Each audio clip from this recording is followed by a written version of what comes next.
خیبر پختونخوا میں سینٹ کی 11 نشستوں پر انتخاب آج ہوگا۔ حکومت اور اپوزیشن ایک پیج پر، سیٹوں کی تقسیم کا فارمولہ برقرار۔ حکومت اور اپوزیشن ایک دوسرے کے ووٹ نہیں توڑیں گے۔ وزیر اعلیٰ علی امین گنڈاپور کہتے ہیں سینٹ میں خرید و فروخت ہارس ٹریڈنگ نہیں، ڈونکی ٹریڈنگ ہے۔ اپوزیشن سے اتحاد صرف سینٹ انتخابات تک ہے۔ ہمارے امیدواروں کے کاغذات واپس نہ لینے سے ہمیں نقصان ہوا، اب ہمیں 6 اور اپوزیشن کو 5 نشستیں ملیں گی۔ اپوزیشن لیڈر ڈاکٹر عباد کا کہنا ہے ہارس ٹریڈنگ روکنے کے لیے 5-6 کا فارمولہ برقرار ہے۔ پی ٹی آئی کے کورنگ امیدواروں سے کوئی فرق نہیں پڑے گا۔ وزیر اعلیٰ سمیت دیگر لیڈرشپ فارمولے پر متفق ہے۔ ہارس ٹریڈنگ کا کلچر تبدیل کرنے جا رہے ہیں۔ پنجاب میں سینٹ کی خالی نشست پر ضمنی انتخاب آج ہوگا۔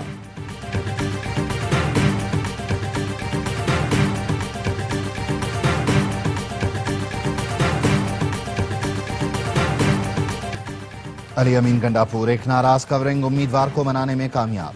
وقاص اور اکزئی سینٹ الیکشن سے دستبردار ہو گئے۔ وزیر اعلیٰ کہتے ہیں فخر ہے پی ٹی آئی ورکرز اور ہم سب نے ہمیشہ بانی کا نظریہ مقدم رکھا۔ وقاص اور اکزئی نے کہا فردوس شمیم نقوی نے کال کی، ان کے کہنے پر کاغذات واپس لے رہا ہوں۔ بیرسٹر گوہر سلمان اکرم فردوس نقوی نے بتایا لسٹ بانی پی ٹی آئی کی ہے۔ دیگر ناراض امیدواروں کا دستبردار ہونے سے انکار۔ ارشاد حسین کہتے ہیں علی امین کے ہاتھ سے ایم پی ایز نکل گئے، قصور کس کا ہے؟ ارکان کی اکثریت ہمارے ساتھ ہے، ڈر کی وجہ سے اظہار نہیں کر سکتے۔ قربانیاں دینے والے ورکرز کو نکال کر دوسروں کو ٹکٹ دیا گیا۔ خرم ذیشان نے کہا وزیر اعلیٰ نے رابطہ نہیں کیا، میرے خلاف ایکشن لینا ہے تو کل کے بجائے آج لے لیں، سینٹ الیکشن سے دستبردار نہیں ہوں گا۔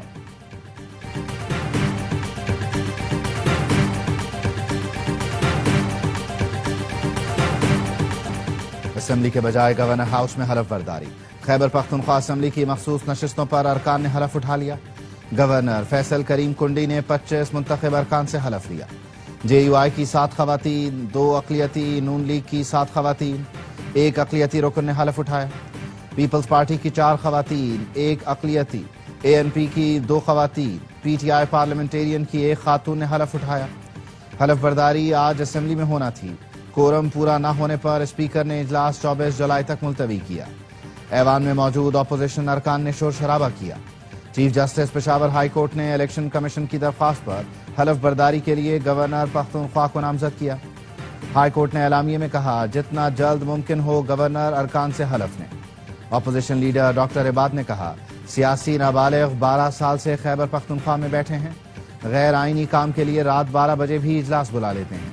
اپنا کام پورا کرتے تو ہمیں عدالت جانے کی ضرورت نہ پڑتی۔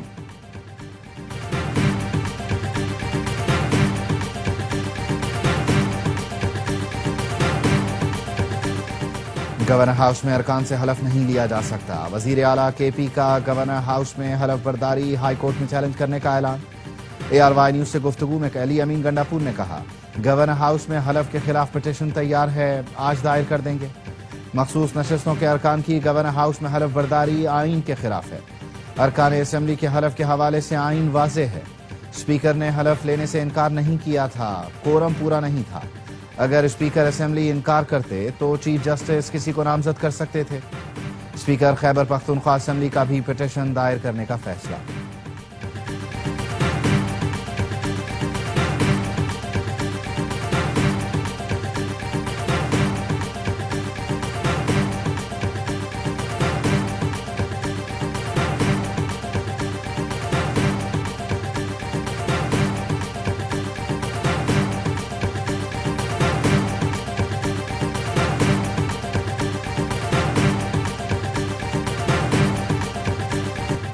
منصوبہ بندی تھی کہ کورم کا بہانہ بنا کر اجلاس ملتوی کیا جائے گا۔ ہائی کورٹ کے حکم پر منتخب ارکان سے حلف لیا۔ پی ٹی آئی والے چاہتے ہیں کہ سینٹ الیکشن نہ ہو۔ گورنر فیصل کریم کنڈی کی پروگرام سوال یہ ہے میں گفتگو۔ کہا حکومت نے حلف برداری کو چیلنج کرنا ہے تو کر لے۔ کل سینٹ الیکشن کی وجہ سے آج ارکان سے حلف لیا۔ گورنر ہاؤس میں اسمبلی کا اسٹاف موجود تھا۔ حلف برداری غیر قانونی سمجھتے تھے تو اسپیکر اپنا اسمبلی اسٹاف نہ بھیجتے۔ اپوزیشن لیڈر نے کہا حکومت نے حلف برداری سے پہلے ہی منع کر دیا تھا۔ میڈیا سے گفتگو میں فیصل کریم کنڈی بولے پوری پی ٹی آئی جلوس لے کر اے ٹی ایم کے پیچھے چل رہی ہے۔ سینٹ الیکشن میں حکومت اور اپوزیشن کا فارمولہ طے ہوا تھا۔ معاہدے پر عمل نہ ہوا تو اپوزیشن کی کوشش ہوگی 6 سے 7 سینیٹر منتخب کرائیں۔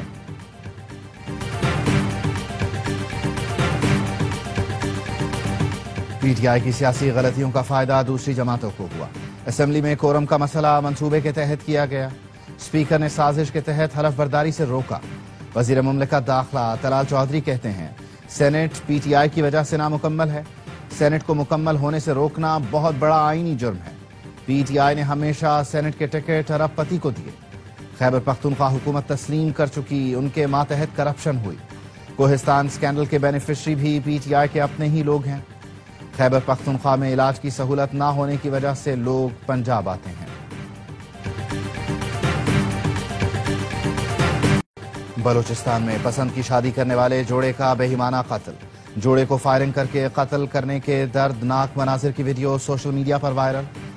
بتایا جاتا ہے دونوں کو دعوت کے بہانے بلایا گیا اور پھر کھلے میدان میں لے جا کر گولیوں سے چھلنی کر دیا گیا۔ وزیر اعلیٰ نے نوٹس لے لیا۔ سرفراز بگٹی کہتے ہیں ریاست کی مدعیت میں مقدمہ درج کر کے مشتبہ قاتل گرفتار کر لیا۔ واقعہ عید سے چند روز قبل پیش آیا۔ مقتولین کی شناخت ہو چکی ہے۔ قانون گھناؤنے معاملے پر اپنا راستہ لے گا۔ ترجمان نے بتایا معاملے پر کچھ حقائق سامنے آئے ہیں۔ تحقیقات متاثر ہونے کے خدشے پر ابھی نہیں بتائے جا سکتے۔ ویڈیو میں نظر آنے والے افراد کی شناخت کے لیے ڈیٹا نادرا بھیجا گیا۔ چیئرمین پیپلز پارٹی بلاول بھٹو کی نوبیاہتا جوڑے کے قتل کی مذمت۔ کہا بلوچستان حکومت کے لیے یہ ٹیسٹ کیس ہونا چاہیے۔ یہ صنفی دہشت گردی ہے۔ پاکستان علماء کونسل کی بلوچستان میں غیرت کے نام پر قتل کی مذمت۔ علامہ طاہر اشرفی کا مجرموں کے خلاف دہشت گردی عدالت میں مقدمہ چلانے کا مطالبہ۔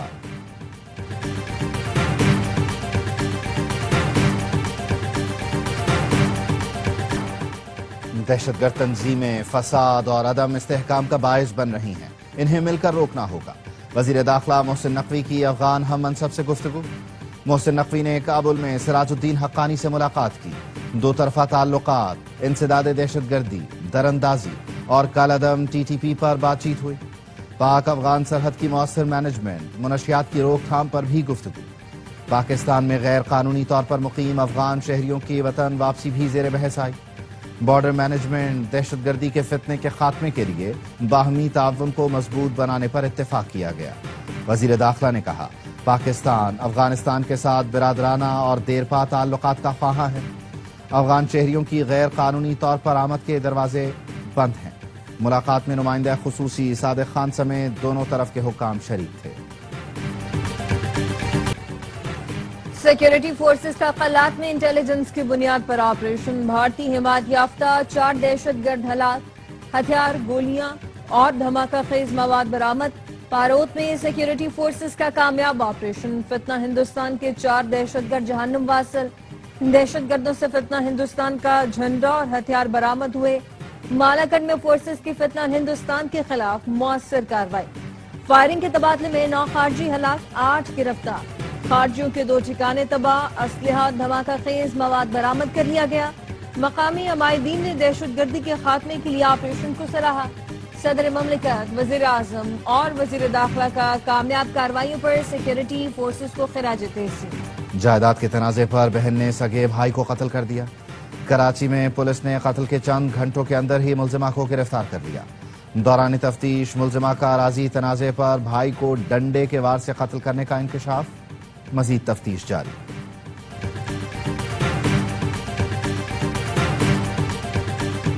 بلے بازوں نے لٹیا ڈبائی، بنگلہ دیش کے خلاف پاکستان کی رسوائی۔ پہلے ٹی20 میں میزبان ٹیم 7 وکٹ سے کامیاب۔ 111 رنز کا ہدف ہنستے کھیلتے 16ویں اوور میں پار لگا دیا۔ پرویز حسین کی 50، توحید نے 36 رنز کا حصہ ڈالا۔ سلمان مرزا 2، عباس آفریدی 1 وکٹ لے سکے۔ پاکستانی فیلڈروں نے 3 کیچ بھی چھوڑے۔ ڈھاکہ میں قومی ٹیم بنگلہ دیش کے خلاف اپنے کم ترین ٹوٹل 110 پر ڈھیر ہوئی۔ فخر، عباس اور خوش دل کے علاوہ کوئی بیٹر ڈبل فگر میں بھی نہ جا سکا۔ تسکین کی 3 وکٹیں۔ مستفیض نے 4 اوور کے اسپیل میں صرف 6 رن دے کر 2 شکار کیے۔ 3 میچ کی سیریز میں ٹائیگرز کو 1-0 کی برتری۔ دوسرا میچ منگل کو اسی میدان میں کھیلا جائے گا۔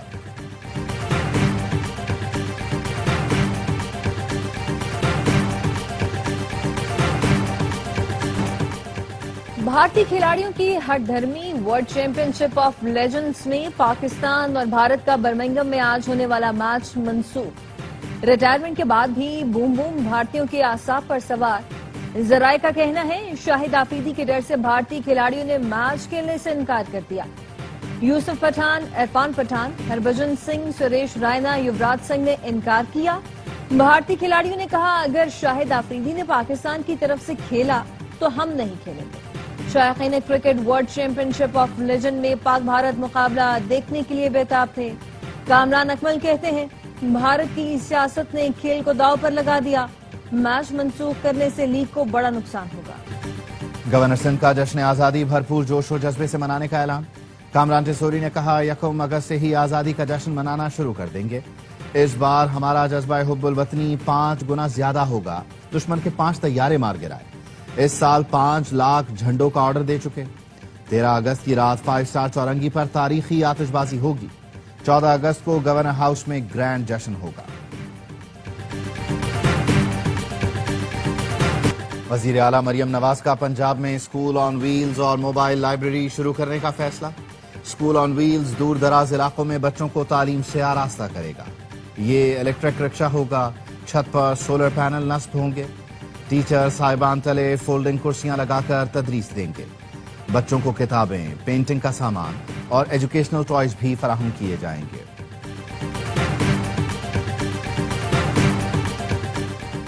سندھ حکومت کی جانب سے جامعات کے لیے 42 ارب کے بجٹ اور نوجوانوں کے لیے ڈیجیٹل ٹریننگ پروگرام کا آغاز۔ سندھ کے سینئر وزیر شرجیل انعام میمن کہتے ہیں پیپلز آئی ٹی پروگرام کا دوسرا مرحلہ شروع ہو گیا ہے۔ اس کے لیے 1.4 ارب روپے کا بجٹ مختص کیا گیا ہے۔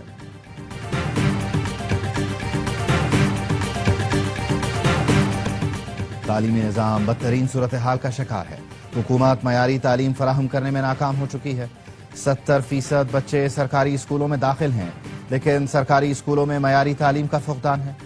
امیر جماعت اسلامی حافظ نعیم الرحمان کہتے ہیں تعلیم کے لیے بجٹ مختص ہونے کے باوجود صورتحال خراب ہے۔ دنیا بھر میں آئی ٹی ترقی کر رہا ہے، پاکستان میں ٹیکس لگایا جا رہا ہے۔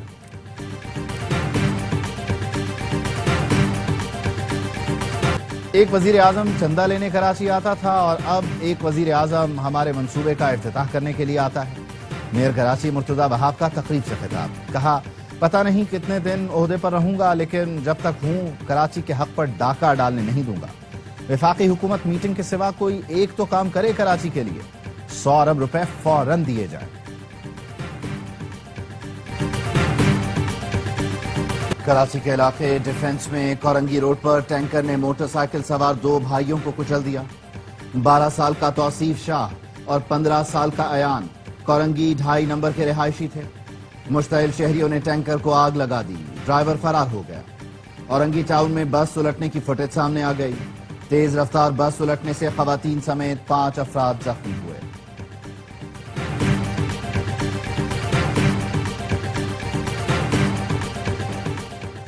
کراچی سے پکنک پر کینجر جھیل جانے والی بس الٹ گئی، 6 افراد جاں بحق، 12 زخمی۔ جاں بحق اور زخمی افراد کا تعلق اورنگی ٹاؤن سے ہے۔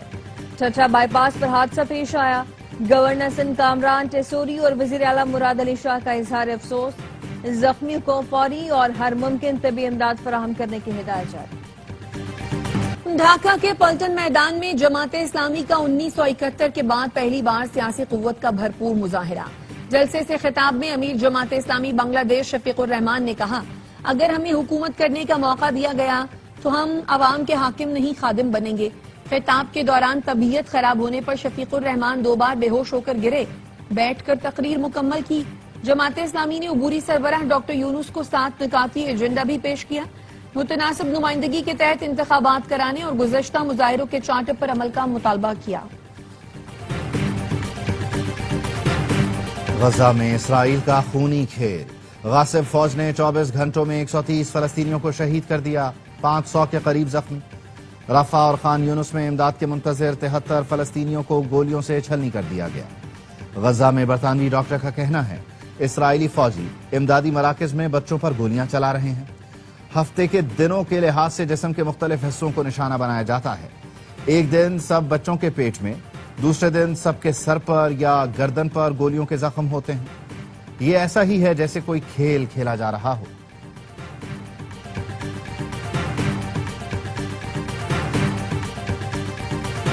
دو دن سے جاری بارش نے اجمیر شریف میں تباہی مچا دی۔ متعدد علاقے زیریاب اجمیر میں خواجہ غریب نواز کی درگاہ کے قریب علاقہ تالاب کا منظر پیش کرنے لگا۔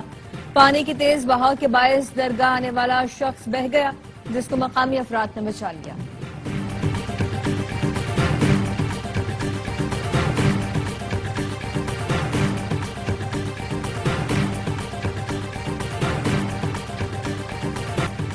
ملیشیا میں سیاحتی کشتی میں خوفناک آگ بھڑک اٹھی۔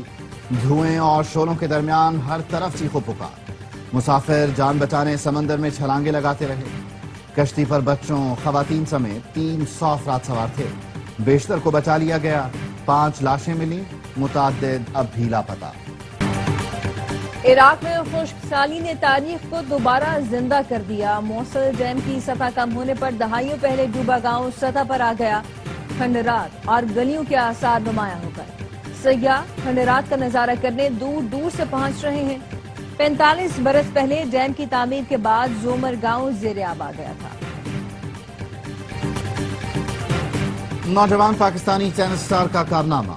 میخائیل علی بیگ نے ایک ہی دن میں 2 IFT ٹائٹل اپنے نام کر لیے۔ مونٹیگو بے میں ساتھی کھلاڑی راس جانسن کے ساتھ حریف جوڑے کو ہرا کر ڈبلز ٹائٹل جیتا۔ سنگلز فائنل میں اپنے ڈبلز پارٹنر راس جانسن کے خلاف کامیابی سمیٹی۔